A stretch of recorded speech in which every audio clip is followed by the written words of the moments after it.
Saluduhan ta ang mga rescuer nga miresponde og naningkamot nga makuha ang mga taong naipit sulod sa nahugnong grocery store sa Padada Davao do Sur human sa kusog nga linog. Ani ang detalye? Pagkita pa naipit niya, pugong-pugong yun. Paningkamot versus paninguha yun ha. Ang ginawa mo tabang sa to. Ang ginawa mo tabang sa to agad.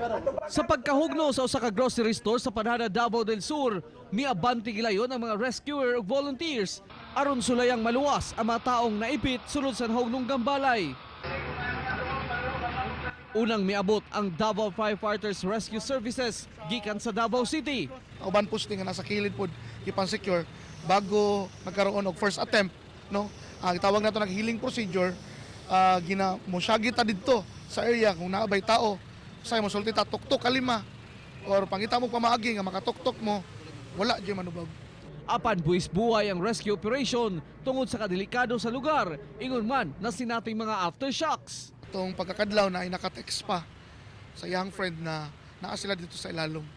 Hopefully, or God willing, napay buhay.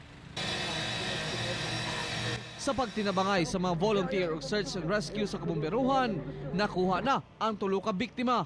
Nagpadala tayo through the advice of our city government, yung ating Central 911. So nakatulong sila particularly in Padada.